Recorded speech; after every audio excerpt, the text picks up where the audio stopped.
100 दिनों की कारकर्दगी और फिर जो इसका मुआशी पहलू है उसको आप किस तरह से देखते हैं? जो मईशत में बेहतरी के दावे हैं, क्या ये दुरुस्त है? देखिए, इसमें तो कोई डाउट नहीं है ना कि पिछले महीने इन्फ्लेशन जो था वो 11%, 11.5% था, और पिछले साल इस महीने में, मई के महीने में 38% था। तो ये इन्फ्लेशन कम हुआ है, इसमें कोई डाउट नहीं है।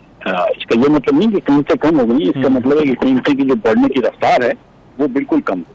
ठीक, तो ये तो आई थिंक प्राइम मिनिस्टर साहब सही फरमा रहे हैं, और ये भी बात दुरुस्त है कि शरह सूद जो है वो 22% से 20.5% हुई है, 1.5% हुई। क्योंकि मैं समझता हूँ कि स्टेट बैंक को ज्यादा कम करनी चाहिए थी, लेकिन बहरहाल ये भी कम है, तो ये बात भी सही। अच्छा। लेकिन ये जो बात कर रहे हैं प्राइम मिनिस्टर साहब, और जो बजट पे जो क्रिटिसिज्म हुकूमत को आया वो ये आया है कि आपने टैक्सेस बढ़ा दिए बहुत सारे, और आप ये कह के टैक्स बढ़ा रहे हैं कि इस वक्त हमको बेल्ट टाइटनिंग की जरूरत है, कुर्बानी की जरूरत है, मुल्क जो है वो एक मुल्क की मैशत ठीक नहीं है। तो जब आप लोगों से कुर्बानी मांग रहे हैं, लोगों से आप सेक्रीफाइस मांग रहे हैं, तो हुकूमत भी तो कुछ कुर्बानी करे ना, हुकूमत भी तो कुछ सेक्रीफाइस करे। हुकूमत का खर्चा तो आपने करंट एक्सपेंडिचर 24% बढ़ा दिए, आपने MNS के 75 बिलियन के प्रोजेक्ट्स डाल दिए PHDP के अंदर, आपने PHDP बढ़ा के 1400 रुपए एक कर ली, 100 अरब रुपए आपने पब्लिक प्राइवेट पार्टनरशिप में रख लिए, आपने 200 रुपए गवर्नमेंट ओन एंटरप्राइजेस के थ्रू कर लिए। तो आपने कौन सी कुर्बानी की है? अच्छा। आप सिर्फ कुर्बानी जो है वो लोगों से मांग रहे हैं, तो ये तो मुनसिफाना बात नहीं। अच्छा, उन्होंने अपने खिताब में बात की कि हम मिनिस्ट्रीज खत्म करेंगे, डिपार्टमेंट्स खत्म करेंगे जो कौमी खजाने पर बोझ हैं, और PWD के हवाले से उन्होंने कुछ वो उसको खत्म भी कर दिया। तो आपको लगता है कि यहाँ पर जो कुछ हो रहा है काफी है या ठीक सिमत में है? ये 3 महीने हो चुके हैं ना, हुकूमत के 100 दिन हो चुके हैं, तो अगर ये चीजें करनी होती तो कर लेते। इस बजट में तो आपने 24% एक्सपेंसेस बढ़ा के रखे हैं, तो इस साल तो नहीं लगता है आपने जो बजट जिस तरह करा है इसमें तो आपको नहीं लगता कि इसमें कोई अखराजात कम होंगे, क्योंकि आपने तो हुकूमत का खर्चा जो है आपने बढ़ा के रखा हुआ है, आपने पेंशन का खर्चा भी बढ़ा के रखा है। आप बात जरूर करते हैं कि हम पेंशन का रिफॉर्म करेंगे, आप ये बात जरूर करते हैं कि हम हुकूमत के मिनिस्ट्रीज कम करेंगे, लेकिन आपने खर्चे तो पूरे साल के उनके दिए हुए हैं अपने बजट में। तो फिर इसी तरह आपसे बात हुई थी, तो बात करते थे लोग कि भाई हम प्रॉपर्टी पर टैक्स करेंगे, एग्रीकल्चर पर टैक्स करेंगे। बात हो रही है कि NFC अवार्ड में कुछ कमी लानी पड़ेगी, वरना तो जितना हम सूबों को पैसे दे रहे हैं, वफाक जो है वो कंगाली के मैच पे खड़ा होता है। तो आपने वो भी नहीं किया, आपने NFC की मीटिंग भी नहीं बुलाई। अब आप बोल रहे हैं कि हम बजट की बात करेंगे, तो बजट से पहले कर लेते हैं। ठीक, महीने तो बहुत होते हैं। ठीक है। इसमें देखिए, आम आदमी का सबसे बड़ा मसला तो महंगाई है। ये जो इनडायरेक्ट टैक्सेस लगे हैं, और इतना जाहिर बात है टैक्स तो बहुत ज्यादा बढ़ भी गए हैं। यह हुकूमत का जो एस्टिमेट है कि 38% से कम होकर इसको हम 11, 11.5 के ऊपर जो है वो ले आएंगे, आपको लगता है ये हो जाएगा? देखिए, पिछले महीने तो बिल्कुल इन्फ्लेशन 11% 11.5% आया था, इसमें कोई बहस नहीं। लेकिन जब 1 जुलाई होगी तो मिसाल के तौर पर हर मैन्युफैक्चरर को आप बेचने के लिए डिस्ट्रीब्यूटर को 0.5% उसका कटौती करनी होगी, एक विदहोल्डिंग टैक्स है। तो आपका बेसिकली 18 की जगह 18.5% सेल टैक्स हो गया, तो वो भी पास ऑन करेगी कंपनी, आपको पता है 0.5% ये बढ़ेगा। आपने रिटेलर्स के ऊपर टैक्स नहीं लगाया, आपने मैन्युफैक्चरर्स को कह दिया कि आप 2-2.5% जमा करें। अब अगर वो 2-2.5% जमा करेगा तो वो भी उसकी कॉस्ट में आ जाएगा। फिक्स टैक्स लगा देते तो रिटेलर को देना पड़ता, उसका इम्पैक्ट होता, अब उसका इम्पैक्ट कंज्यूमर्स के ऊपर होगा। फिर आपने पैकेज दूध के ऊपर टैक्स लगा दिया, आपने इन्फेंट फॉर्मूला के ऊपर टैक्स लगा दिया, आपने किताबों के ऊपर टैक्स लगा दिया, आपने स्टेशनरी के ऊपर टैक्स लगा दिया।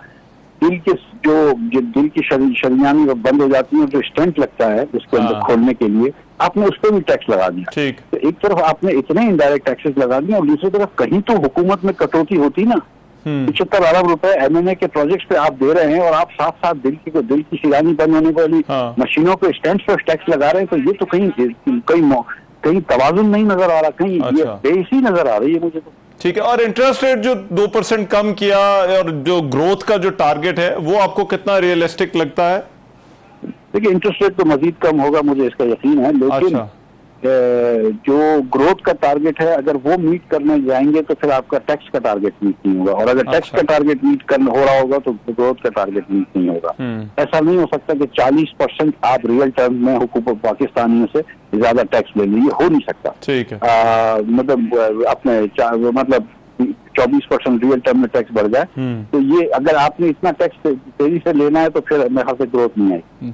और सर आप बड़े करीब से इन मामलात को देखते रहे हैं, जो मौशी पोजीशन भी है, वज़ीर आज़म कहते हैं हमारा आखिरी प्रोग्राम होगा ये IMF का, तो आपको भी ऐसा ही लगता है?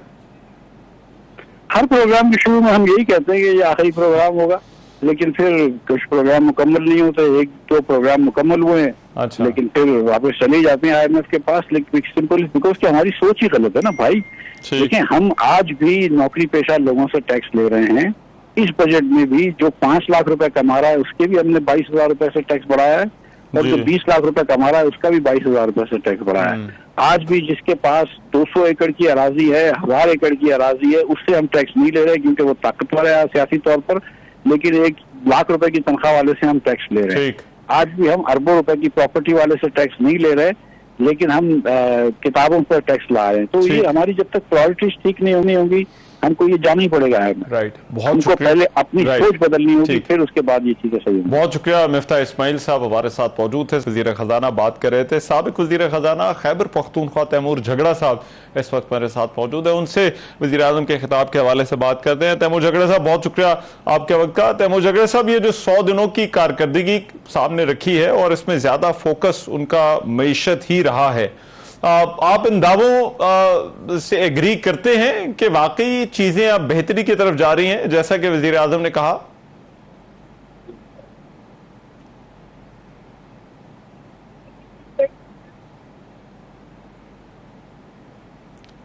जी तैमूर झगड़ा साहब, आपको मेरी आवाज आ रही है?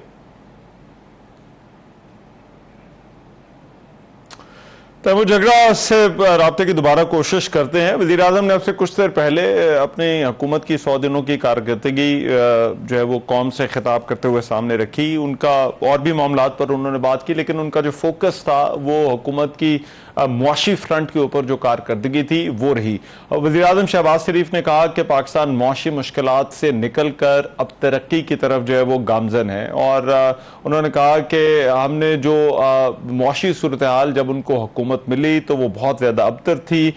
मुल्क को उन्होंने डिफ़ॉल्ट से बचाया, और डिफ़ॉल्ट से बचाने के लिए मियाँ नवाज शरीफ और आसिफ अली जरदारी की रहनुमाई में उन्होंने काम किया, और ये जो सेहरा है वो नवाज शरीफ और 13 इत्तेहादी जमातों को जाता है कि उन्होंने मुल्क को डिफ़ॉल्ट से बचाया। तैमूर झगड़ा साहब से फिर से रब्ता हो गया, उनसे उन्हें लेते हैं। तैमूर झगड़ा साहब, हुकूमत की 100 दिनों की कारकर्दगी कहते हैं वज़ीर आज़म के चीज़ें बहुत बेहतर हो गई हैं, हमने डिफ़ॉल्ट से बचा लिया मुल्क को।